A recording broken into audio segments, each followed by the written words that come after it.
So guys, to this video, papakita ko po sa iyo kung paano ako mag-peel ng pineapple. So yan po guys. Papakita ko po sa iyo kung paano ako paano ko tinatanggal po yung balat ng pinya.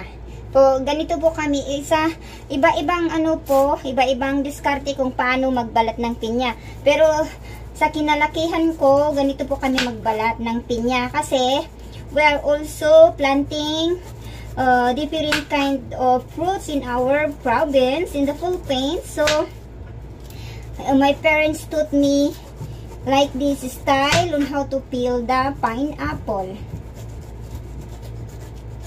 So like this. But in the Philippines, we will going to take out this one, and this one is the one we are not going to.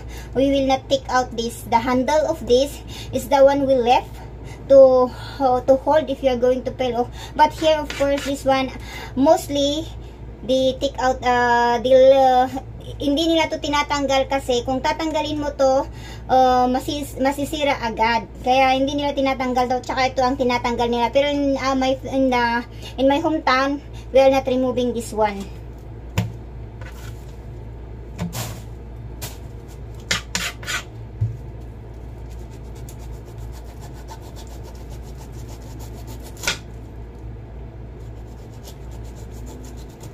Kunti-kunti yung niya para hindi masyadong masayang naman, kasi sayang naman kung kapalan natin yung ng balat niya. And I will make this beautiful of course.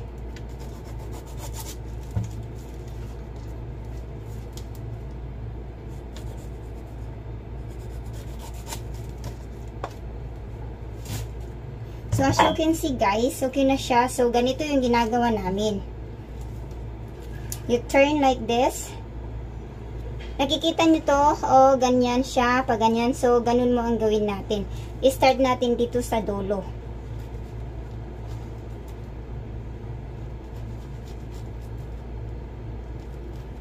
So, see? Easy as that. Kasi kung kakapalan natin, kasi yung iba ang nila is kinakapalan nila dito para matatanggal. O see, sayang naman yung makapal na dyan. Kung gusto niyo ng maganda-ganda at maayos-ayos, ganito ang gawin nyo. Presentable.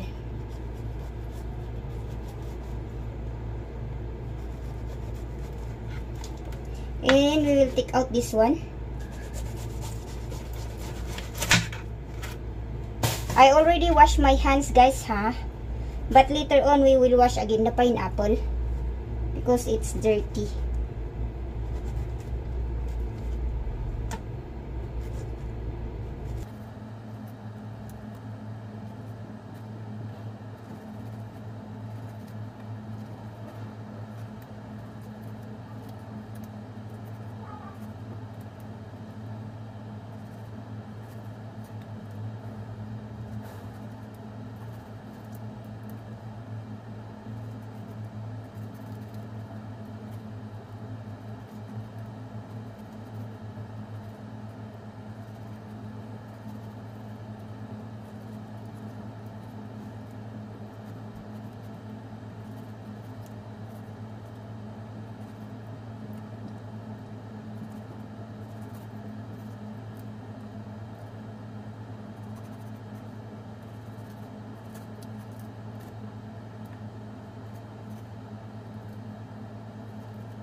So, ayan guys. Oh, tignan mo. Look.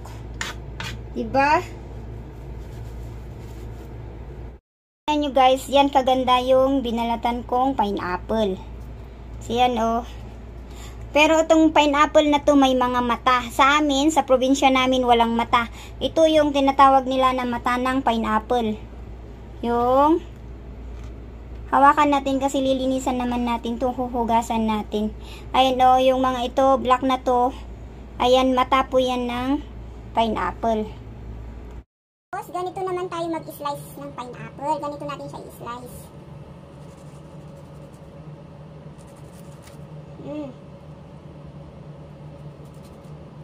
Diba? Yan.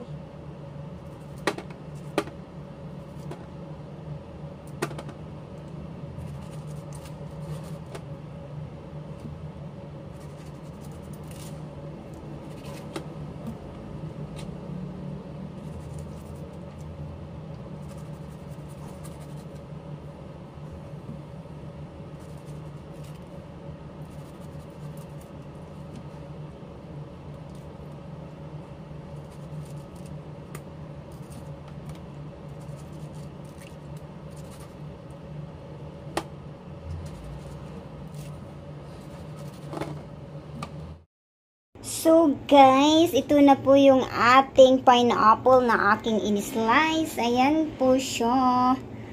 So yan. Tapos ito, lalagyan ko siya ng kunti-kunting asin. Which is ito po yung lalagay natin na asin. Ito. Himalayan pink salt ang aking asin. Tapos, lagyan natin siya ng kunti-kunting suka. Kunti lang po, guys.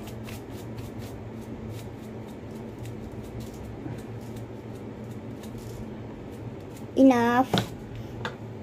So, yan guys. Thank you so much for watching this video. And if you love it, thank you. And please don't forget to subscribe. And don't forget to comment and share and like. Bye everyone. Start na natin kainin guys.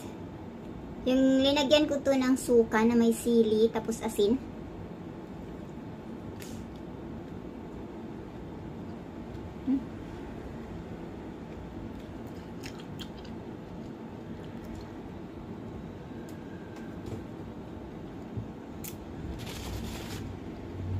Bye.